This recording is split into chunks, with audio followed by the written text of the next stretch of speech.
Hello, everyone. Welcome to WBUR's first Pie Fest. I'm Andrea Shea. I'm a senior arts reporter for WBUR and for the ARTery. And you might have seen me before. We did a quarantine starter, sourdough starter live stream, living room live stream a few months ago, which seems like eons ago, but I'm glad to be back. And with so much going on in the world, we thought having a pie fest would be something that would bring us together, bring people together. So thank you for joining us.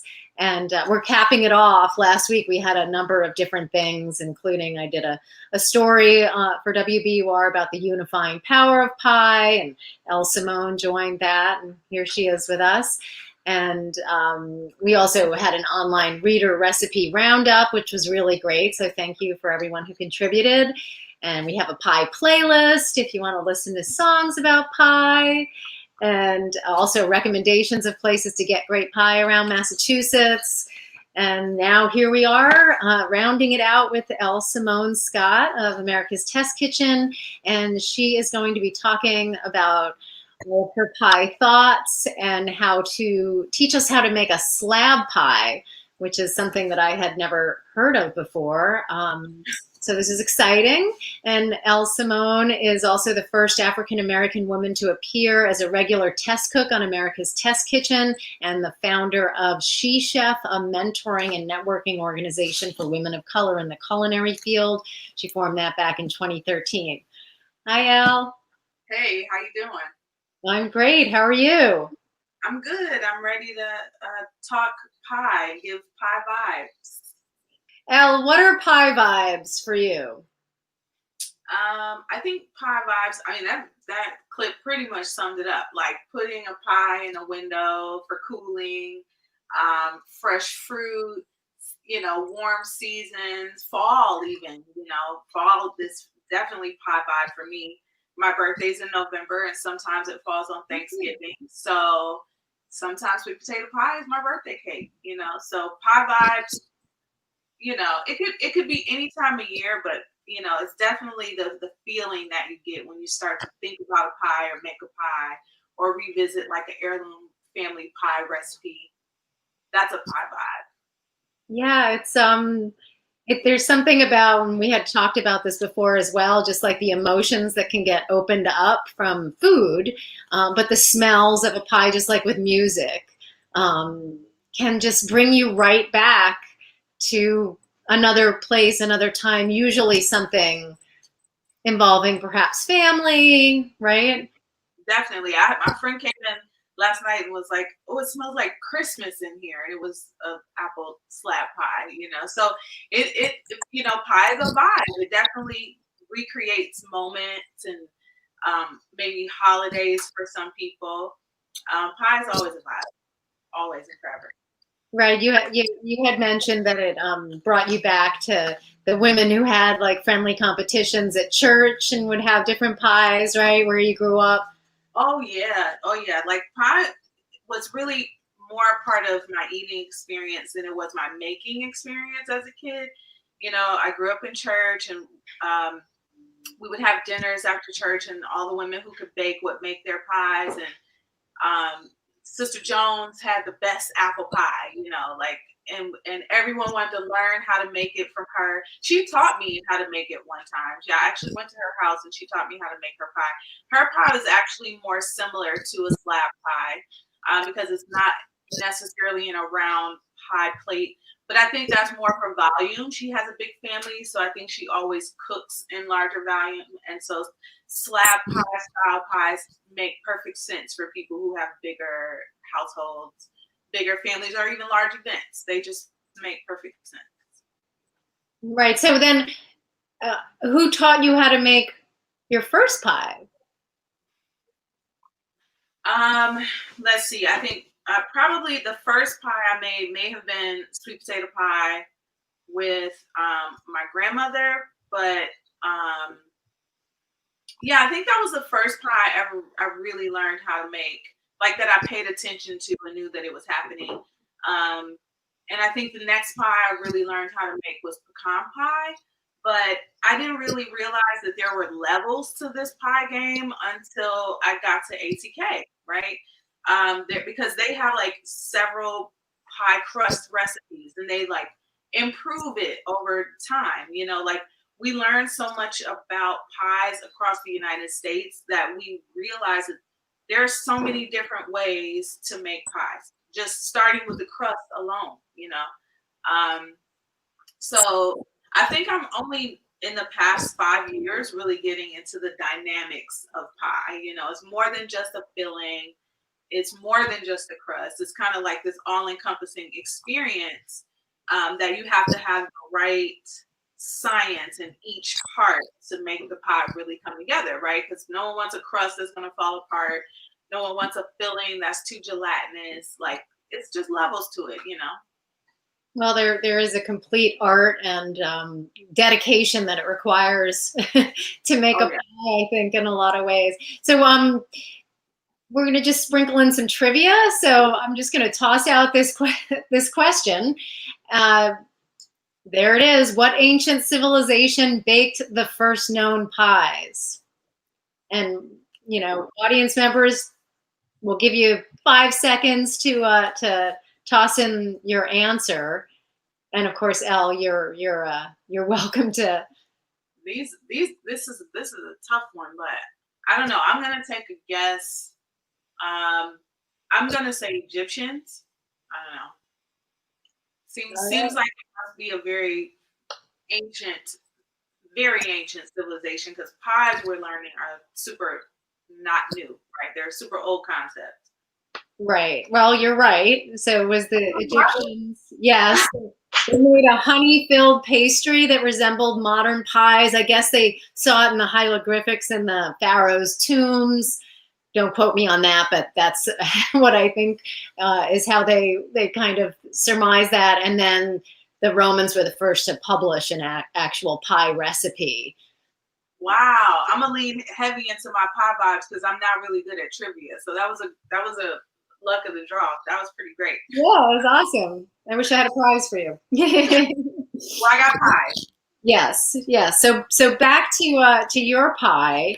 Um, can you talk a little bit about slab pie and where it originated and why you like it and why you chose it? So slab pie is said to there are a lot of theories about where slab pies have come from. Let's start there. And the traditional way of making pies in this round pie pan is actually something new. That's like a 20th century thing. You know, like back in the day, pies were made in like earthen vessels, and the shape was really inconsequential. Like, it didn't really matter much. But for us, the modern day slab pie is really Southern inspired. Also, created for a couple of reasons. Like one is like volume, right? We talked about that, creating a large enough pie to share amongst a lot of people. With round pies, you're very limited. You have X amount of slices. They have to be a certain size in order to actually maintain its girth, and so slab pies are more forgiving, right? And it's really just a highly functional way of making a pie at home, because you make it in a 9x13 sheet tray. I today am not using a 9x13. I'm actually using 2 half sheet trays, because one big slab pie is too big for my household, but 2 small slab pies make it easy to share. So I'm doing something that we don't normally do at America's Test Kitchen. We don't typically split our recipes in half, but it actually works here. So I've halved this recipe, and I'm going to make sure that at some point you all have the recipe to connect to via WBUR. And so we're going to make 1 mini slab pie, but using the recipe for 1 whole pie, you can make 2. Awesome.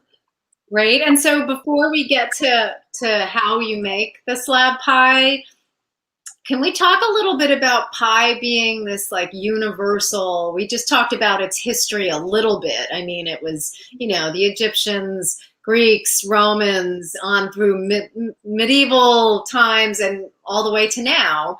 Um, we had, spent a fair bit of time discussing that last week about like the value of pulling pie into our conversation right now when we think about how just fractured and you know fractured on many levels our culture is right now. Yeah. I mean, I think pie is not unlike other foods in the way it unifies people, but pie is also multicultural. Every culture, um, obviously, every civilization has had their own version of pie.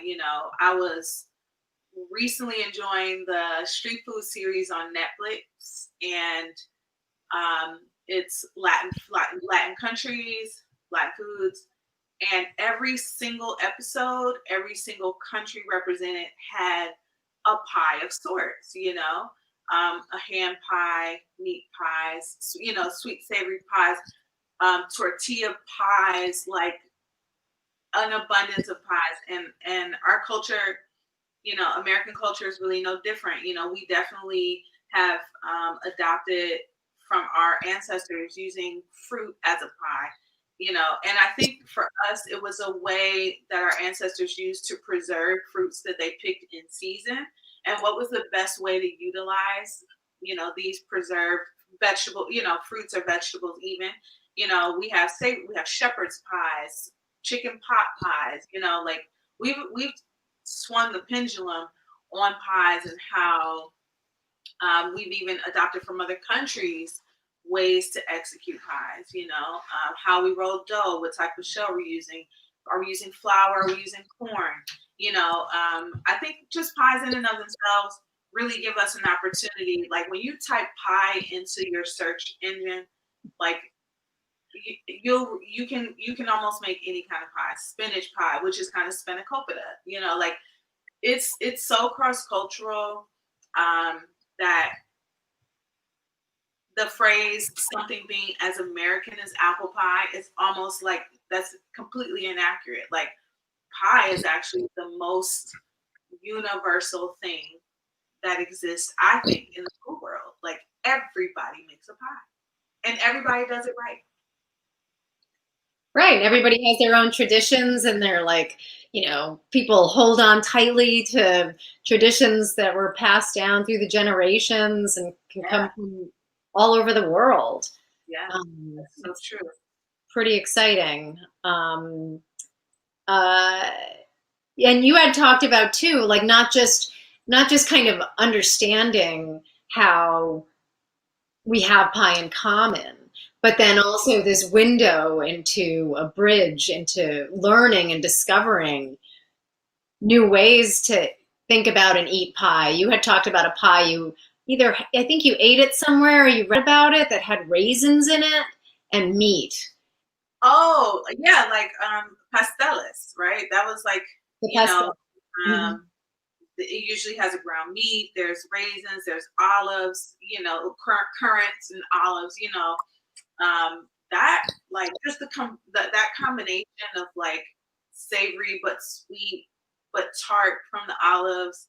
Like having that first time, that particular flavor for the first time was really a game changer for me. I didn't grow up I grew up eating pot pies and other sweet pies. So to have the experience of like another culture's hand pie.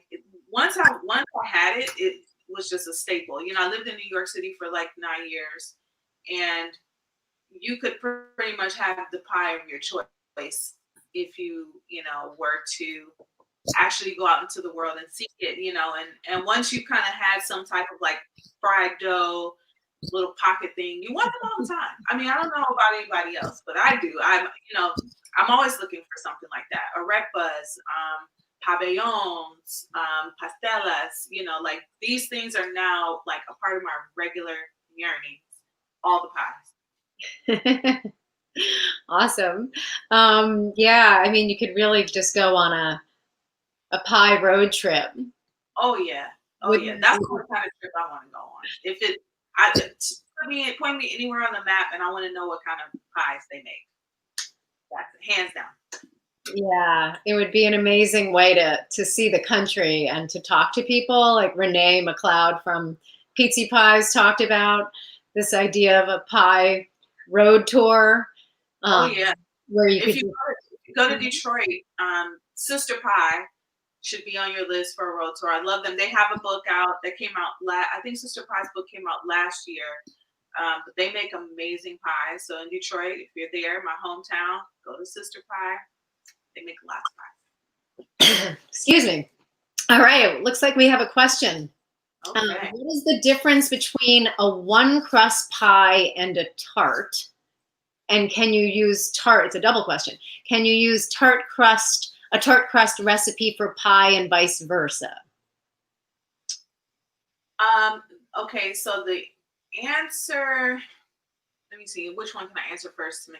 Okay, the difference between a one crust pie and a tart. I mean, essentially, a tart is a one crust pie. So they are one and the same. And can you use a tart crust recipe for pie and vice versa in similar settings?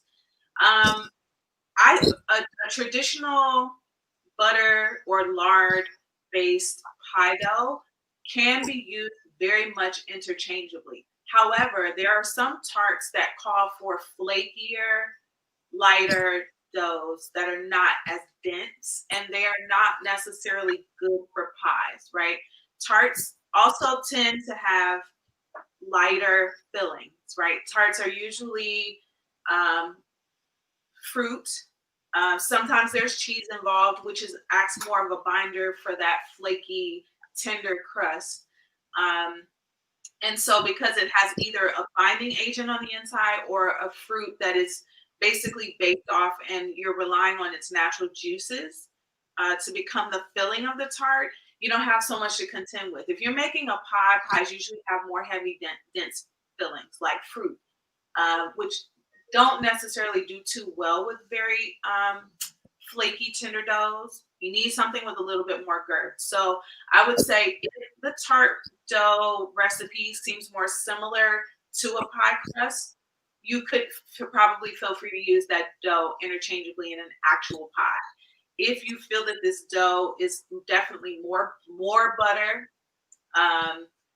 and less flour, if that ratio is different. If there's more flour, less butter, consider it a stronger dough. If there's more, I'm sorry, I may have said that wrong. If there's more flour, less butter, consider that a more dense dough. If there's more butter than flour, consider that a flaky dough, and thus not really excited to be holding a lot of heavy items. So then would that mean that quiche is a one crust pie? Yes. Quiche is a perfect example of a one crust pie. Yes. Because there is that debate of is quiche pie or what is pie? Quiche is definitely a pie. It's a one crust pie with a flaky dough, and it has filling, and you bake it. It's a pie. Yeah, I recently made a potato crusted quiche for my son with broccoli cheddar. So kind of a traditional broccoli cheddar, but then almost like a hash brown crust. That sounds amazing. Yeah, he loves it. If you were in Peru, that would still be considered a pie. They often make pies that are actually encased in potatoes. Yeah, makes sense. They have so many potatoes. And I had so many potatoes from my vegetable share, and I was just kind of potato overload. So good use for it. Make a crust out of potatoes. That's perfect. Something new. Yeah. So and now of course it's like the end of summer and the fall is here and it's hedging on apple. Well, it is apple season and pumpkin pie season, and then and sweet potato pie. But we're just still getting the last of the stone fruit, like the peaches are still in, and I'm pretty excited to learn how to make your slab pie. I made some little tiny peach pies. Oh, See they're if I can hold them so up. adorable and so yummy looking. I have a whole 5 pounds of peaches over here waiting for a purpose. So I might be Yeah. making peach pies. I was pretty excited about it. When I was in college, I worked on a peach farm. So that's really when I started baking pies because I just didn't grow up in a pie baking household. Yeah. And that just wasn't in my mom's repertoire or my grandma or my great aunts. And, um, and so that's when I started baking with peaches. And it was great to just remember that. Like I actually, because of this pie fest, I was like, wait a minute, when did I bake my first pie? What was it? And it was peach pie. So this is nostalgic. I used flour milled in Lynn at One Mighty Mill, which is great. So it's a denser flour. It's whole wheat. So I haven't tasted it yet, but it looks good. It looks Um, something. yeah, it's kind of like a hand pie. Nice to share. That's what I figured too. So tell us, how do you make a slab pie? Okay, so slab pie is very easy to make. It doesn't take a lot of time, but before I get into the pie part, because I pre-made a pie, I actually need to make the frosting for the top. So I'm starting with the juice of the apples. I macerated some apples, and we'll get into that, but this is the juice of said apples that we're using for the slab pie. And I'm going to put it in a small saucepan with butter. I'm not going to get into exact measurements today because since I broke this recipe down into half, it kind of doesn't matter right now. But there's some butter, there's some fresh lemon juice, and I'm going to reduce this until it's about half. I'm going to go to the back. So this is making the icing for the slab pie. It's the macerated apple juice, it's butter, it's lemon juice, and I have about a cup of 10 times sugar and powdered sugar, basically, in layperson's terms. And when this is reduced and it has cooled, I whisk in the sugar and we'll brush it on the pie dough. So while that's going, I'm going to move into teaching you how to make the actual dough for the slab pie. I think this is a fun recipe for a couple of reasons. One is that we actually use animal cracker crumbs. So don't ask me why I had a bag of animal crackers just laying around, but I did. And I put in half of the sugar that the recipe calls for. I did this as fate would have it. My food processor broke, so I had to use my little Ninja bullet, which is great because it gave me nice fine ground bits for the pie dough. I'm also using store-bought pie dough, which is also great, right? It's not making dough from scratch, but we're going to make this dough taste like it came from scratch. The recipe will call for you to use 4 pie dough rounds, right? This is to double the volume to make it fit into a 9x13. But because we're only using half of that, I don't need to do that step today. But the step that is relevant is sprinkling your work surface with your crushed animal cookies, animal crackers, if you will. Hey, Elle, I hate to interrupt, but can you move your camera down just a little bit because we have like text at the bottom of the screen, so we can't see. Let's see. Perfect. I think that's good. All right. Everyone let us know. All right, I'm gonna move these things over here so you can even see it even better.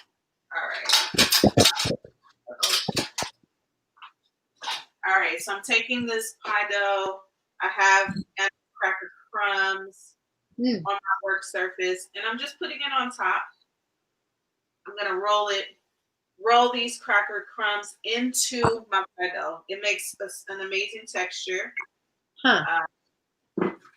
Can you use other kinds of cookies or crackers?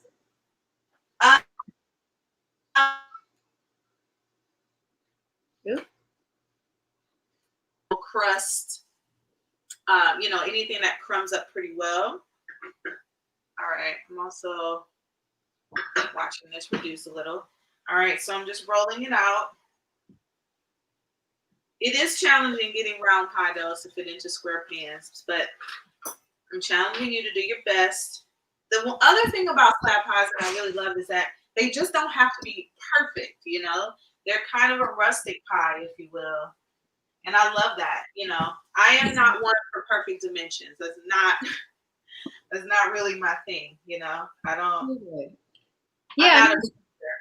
So pie is so rustic to me too. Like it just, I love the way you can go any way. It doesn't have to be perfectly crimped and latticed necessarily for it to still give you pie vibes. That's right. That's so right. Wow, that's sticking really nicely. And just give it a little bit of a turn. I kind of turn the dough just to make sure that it's not sticking to my counter. You know, that gives me some idea of like where I am with it and how much more shape I can get out of it.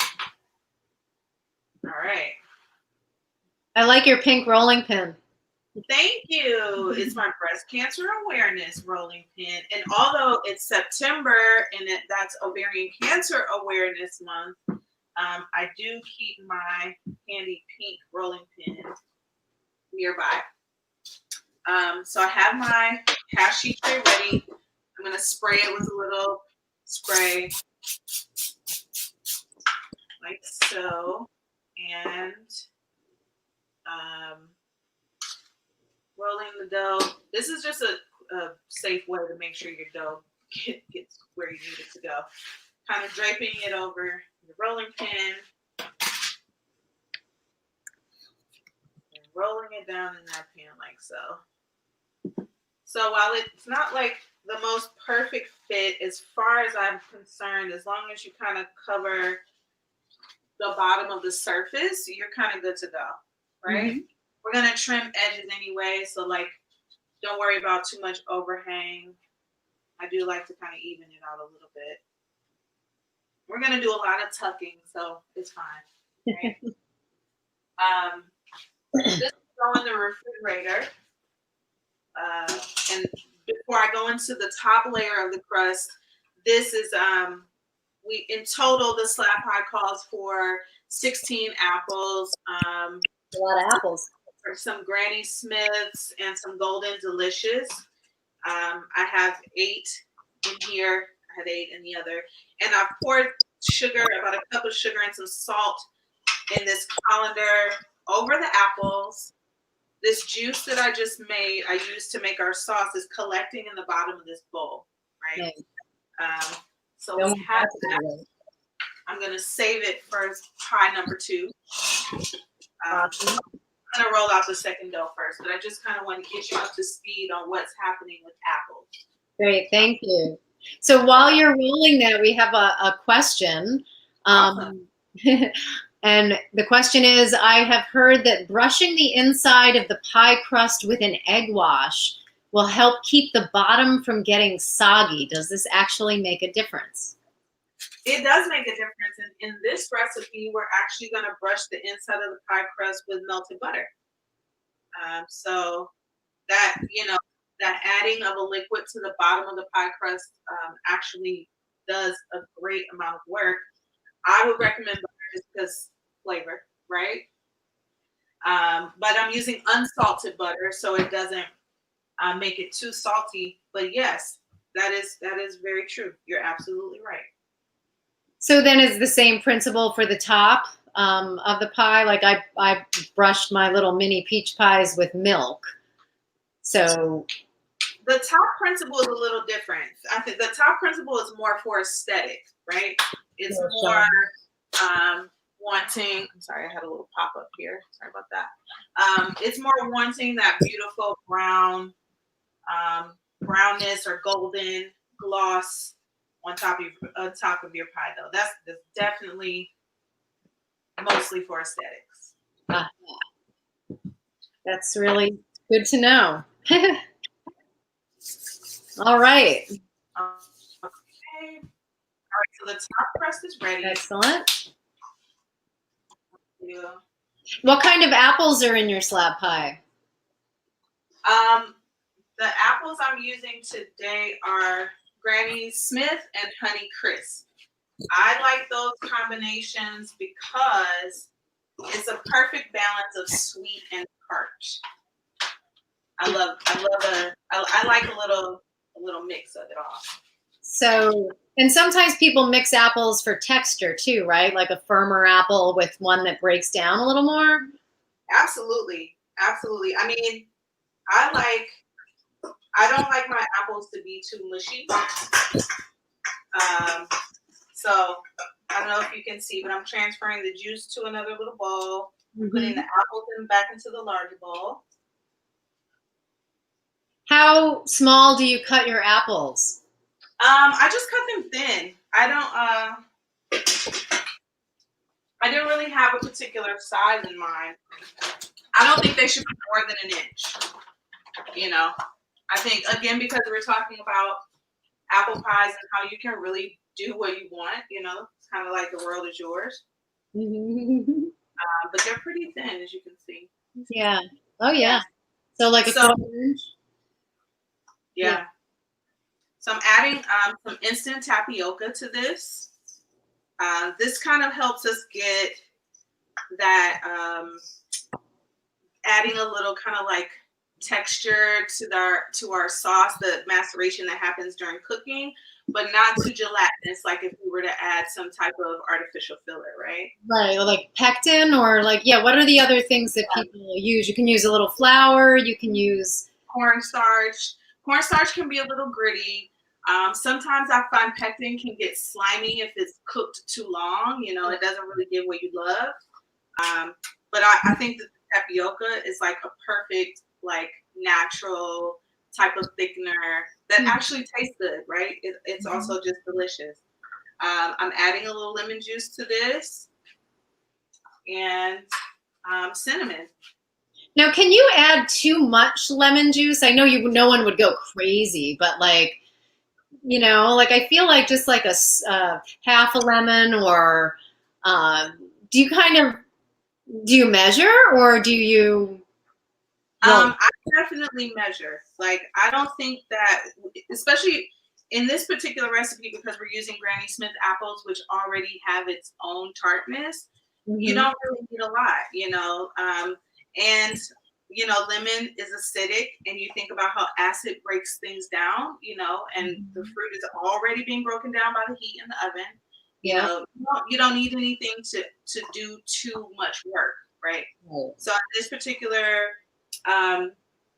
recipe, it's only about, I think in total, let me see, I split it down the middle, so I have to kind of remember my math, but I think it's 3 tablespoons of lemon juice for 16 apples. Right? Oh, yeah. So not a lot at all. And actually have taken out some of the moisture by the sugar and salting process that happened. That took 30 minutes. We did that kind of before we got started. And so that took a lot of the extra moisture out of the apples, right? So it's going to give us more moisture when we cook it, but it's not going to be too much. You really want your apples to stay firm and stay in place when you cut your slab pie. So that's what we experienced. And now that the tapioca and the cinnamon and the lemon juice have been mixed well together, I'm going to pour it into my bottom crust. You don't have to pre-bake the crust? No, you don't have to pre-bake the crust. We actually created a little bit of a pre-baked barrier with the graham cracker crust. With the animal cracker crumbs. Awesome. So here's a question. I love the ATK method of draining and reserving half cup of juice after macerating peaches for the perfect amount of liquid. Can you do this with other fruit? And you were doing this, right? Yep, we just did it with the pies. That's exactly what we did. And you can do it with any fruit, actually. I love having macerated strawberries on hand for pound cakes. You can definitely macerate other fruits, for sure. It's actually just a great idea. Yeah, even making like bruschetta. My daughter made some bruschetta this summer and had the tomatoes. And like I found that the tomato juice that macerated out of the tomatoes was a great liquid to have to like mix into rice or whatever, like because it was basil and garlic, and so that's going down the savory route. But for sure, for sure.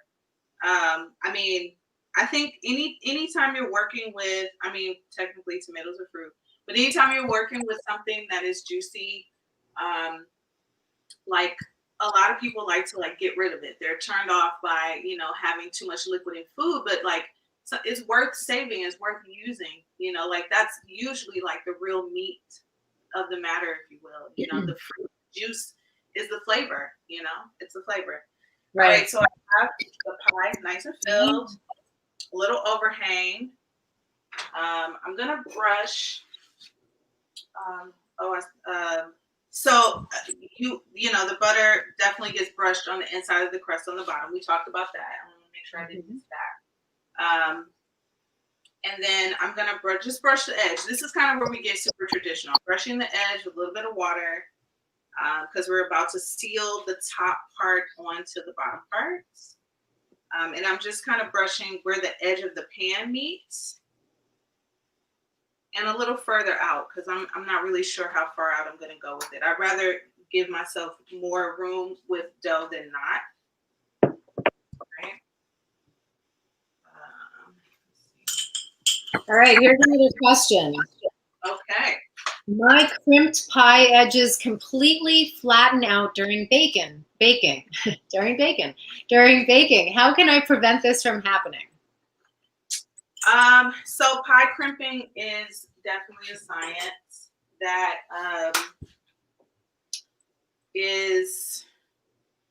can be taught, right? I think I've learned about 2 different crimping methods since I've been at ATK.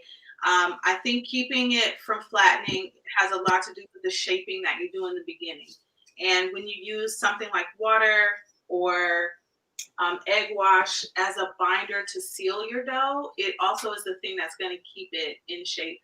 Doing a little tuck under keeps it from going flat. Giving yourself extra dough to work with. Like I find that when my dough shrinks into my pan or my edges flatten, it's because I didn't give myself enough dough room to play with. So an excessive amount of dough around the edge of your pie plate is a good idea. It gives you more to work with. The more you have, the better. It should almost even be a little loose, right? Like not too tight. If you have to pinch and the dough starts to break, you're going to have shrinkage, you're going to have flattening, and you don't really want that. Right. And also can the temperature of the dough affect the crimping? Like if it gets too warm, would that contribute? That's my own question. It can, but I think that when you're making your pie dough, like before you even start crimping, before you start shaping it, you should lay it into your pie plate with pie weights, if that's the method you're using, and put it in the fridge. That gives that butter time to like ease, you know, reconstitute. Everything gets more firm. And then when you start crimping at that point, you already know exactly the kind of movement that your pie dough will do. So I think that the refrigeration process of letting your dough cool before you even start to use it is really, really important in terms of final shape. Right. And here's another question. What kind of or brand of pre-made crust do you like to use? Like what are you using today? Today I'm using Pillsbury. It's my favorite. It's just kind of what my family's used. Fortunately, ATK loves it too, so I don't have to say anything that is blasphemous to my cooking family. But yeah, Pillsbury pre-made pie crust is the way to go. And what other ones have you tried? What if for some reason someone couldn't find Pillsbury? What would you suggest next? I mean, honestly, I would suggest being bold and making your own pie dough. To be completely honest. I mean, unless you are gluten-free or you have some type of dietary needs, I kind of stray away from telling people what brands are better for this or that. Like it depends on why you need a different brand. If you have, you know, certain type of, you know, particular dietary needs, find out which one works best for what your body needs. Right. And it can be scary to make pie crust, and there's so much debate about whether it should be made totally by hand or in the food processor. My daughter usually would, if my daughter was here, she would have made this pie crust for me. But I made my pie crust today with the food processor. And yeah, I challenge people to use your food processor. You know, it is such an easier way to actually make dough. You know, I mean, and that's what it's for. You know, like making dough from hand by hand can be a little intimidating. I think food processor is always a really great idea. And here's a question from Diane McCauley. She says, or she asks, some people have recommended using lard rather than butter for crusts, which is better? And we talked a little bit about this, about lard. We did. I think that using lard there's a historical significance to using lard for baking. There was a time where using lard was actually just ways to preserve all parts of the animal, and lard was the primary tool used for cooking, right? I don't know that I would necessarily say that it's better. I think that to me, it's a thing that's a matter of preference. I think when you're cooking in general at home, whatever is accessible to you in your market is the best thing to use. You know, like there's nothing worse than a stressful cooking experience because what you think you need is not available to you. Cooking is about accessibility. It's about working with what you have. And also just like also what's best for your body. You know, like there are lots of people who enjoy pies and pork is not a part of their, you know, their food culinary or home dining experience. So, you know, I stray from saying when something is better. I think it's an issue of preference.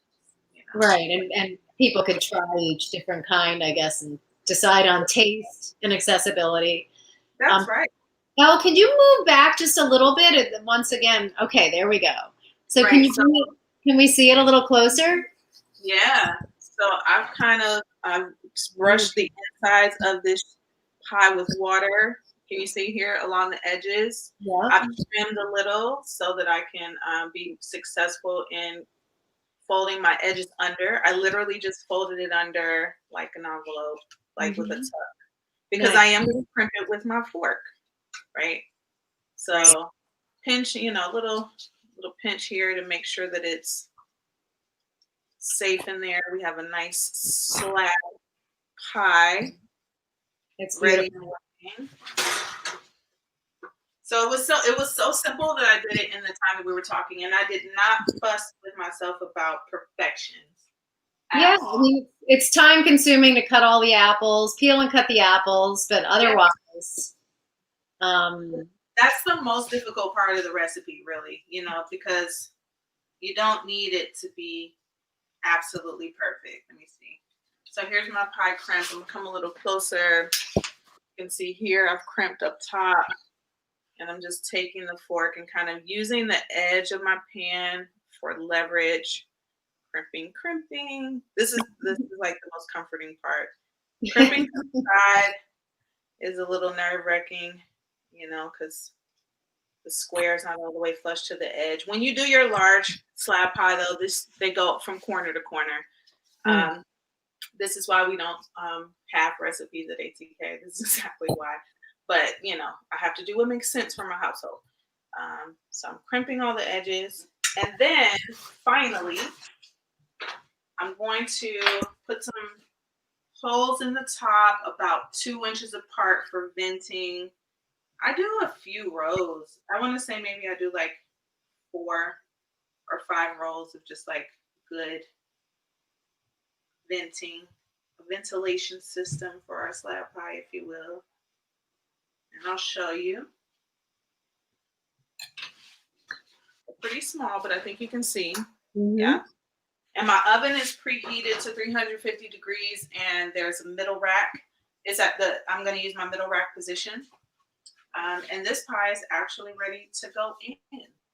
Awesome. And Elle, how long does it cook? It's going to cook for about Yeah, it takes about an hour. Takes about an hour. Wow. Yeah, I guess most pies do. It's funny. I made these little pies in a muffin tin, and they were about 30 minutes. But I didn't crimp, as you can see. I should have. I just kind of cut the dough and. I love that. I like that the filling bubbles out a little. That's cool. Yeah, it was something new. That's what festivals are all about, right? Inspire us, yeah. So now, can you do slab pie, or have you done slab pie with other fillings, other fruits, other meats, or I don't know? I have done slab pie with cherries, pears. Pears, yeah. I'm sure with peaches would be a delicious add also. Yeah. Yeah. All right. Clean up this little workstation a little bit. And so remember we started we started making the glazed top for our already made slab pie.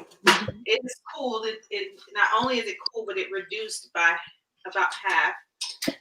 And I'm gonna whisk in the powdered sugar. How cool does it have to be? Room temp. Room temp. Okay. Yeah, room temp.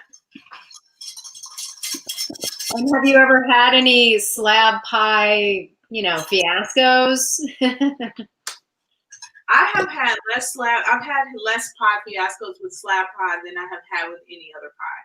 You know, I think other pies they're just more pressured to get it perfect. I feel like I don't know.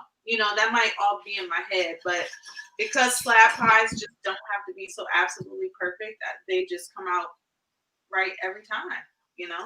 Mm-hmm.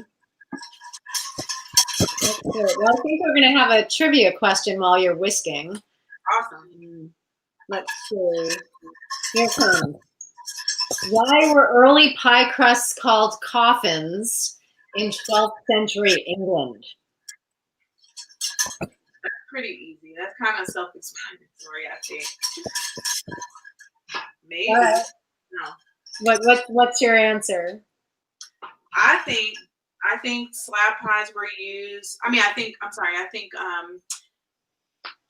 doughs or crusts were called coffins because I think they were used to hold meat, like preserve meat initially. I don't think pies were meant to be pies. I think they were actually storage tools. That's my guess. Yeah, and I think they were also you're right, they were like boxes or containers just for cooking too. So you wouldn't even necessarily eat the crust. You would eat what was inside the crust, but then you could also carry your food around in your little coffin. That's pretty cool. Yeah. All right, how's the glaze? It's good. It's good. I just need to brush it on.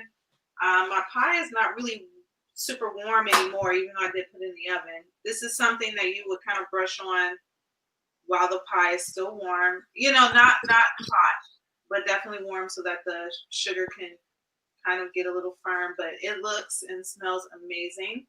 I'm going to step back a little. I'll glaze it and then I'll bring it over so you can take a look and see. Awesome. I really love the texture that the animal crackers kind of gives this crust. It looks so beautiful. That's the elegance of the slab pie, Oddly enough, it's the animal crackers.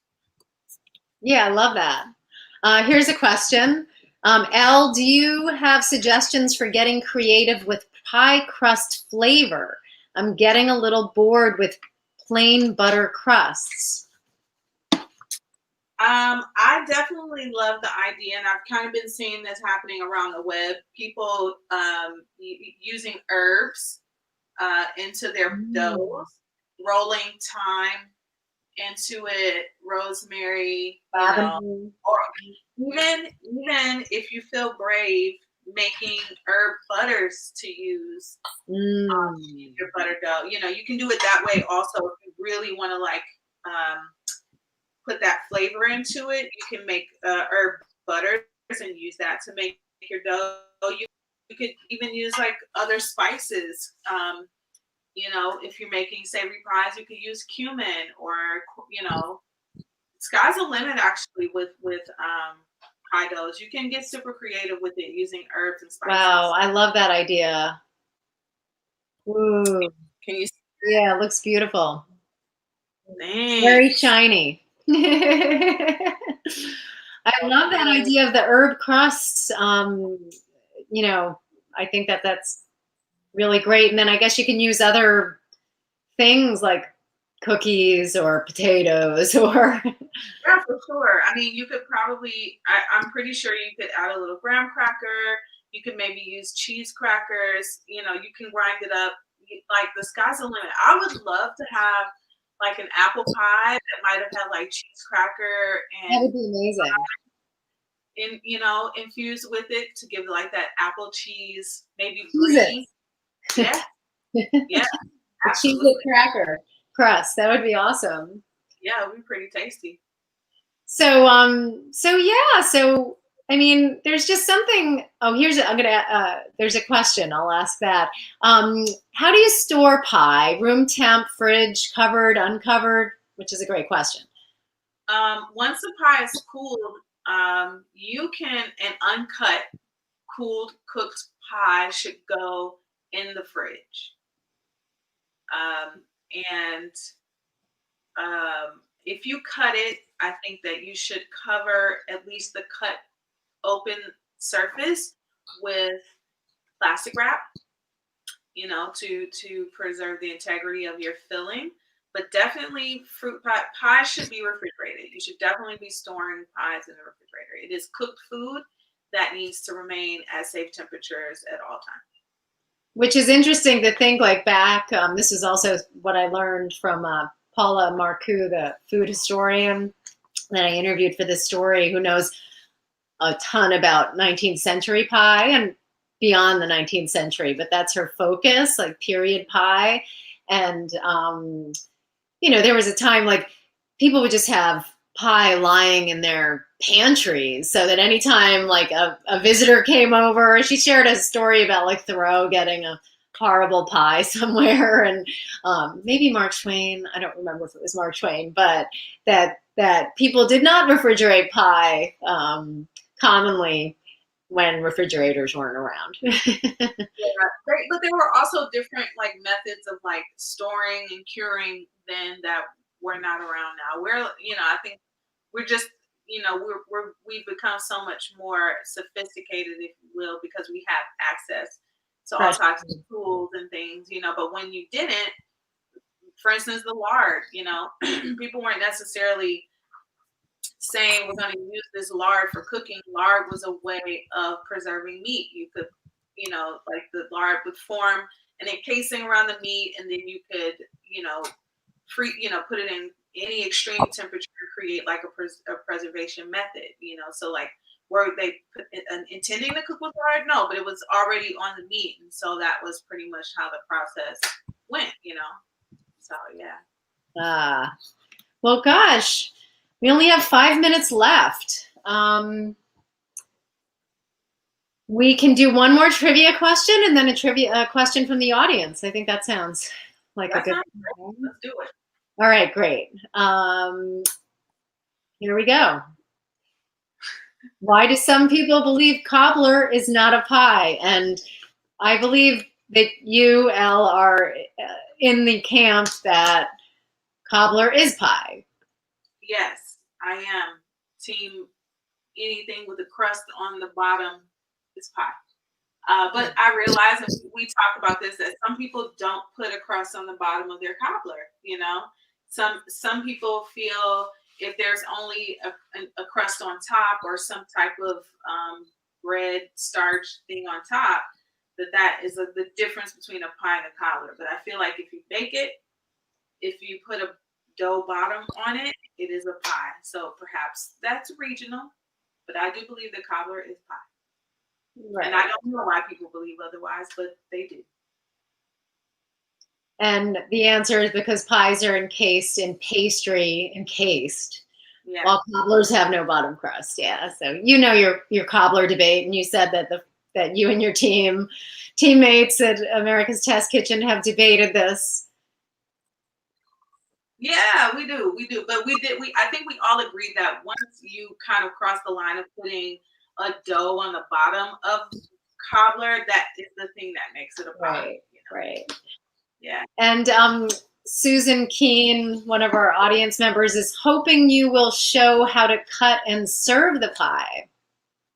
Now that is a request that I'm happy to grant because I've been wanting to eat this pie since yesterday. Okay, let me get a little pie plate.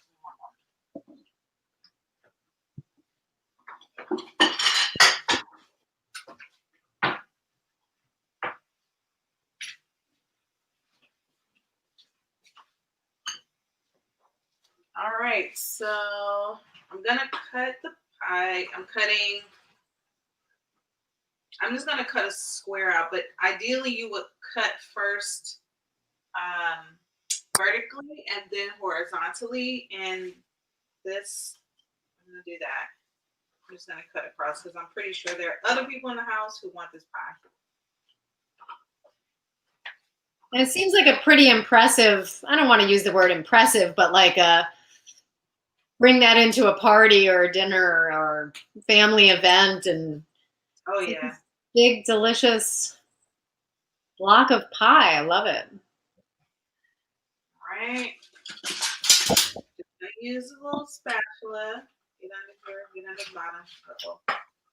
You know, that first slice is always the hardest. It is. In food styling, we typically never use the first slice, but this one is actually pretty ideal. All right, let's see it.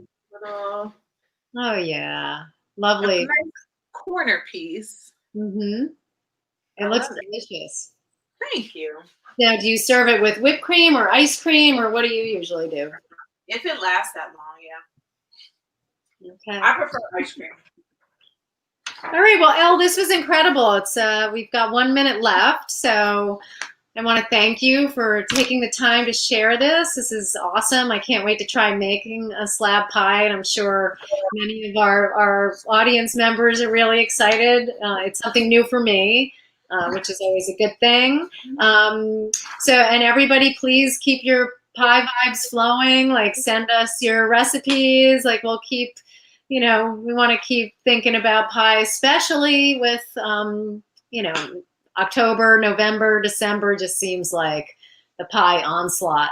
And we might be needing a lot of comfort pie, considering where we are in the world. And there's also recipes already up on the ARTery's Pie Fest website. You can learn how to make Marlboro pie, which is like this long lost pie from the 19th century, which is an applesauce custard pie that sounds pretty wild. And again, Elle, thank you so much. Thank you. Yeah, stay safe and healthy, and hopefully we'll get to do this again sometime. I certainly hope so. And happy Pie Fest, everybody. All right, yeah. Bye, everybody. Thank you.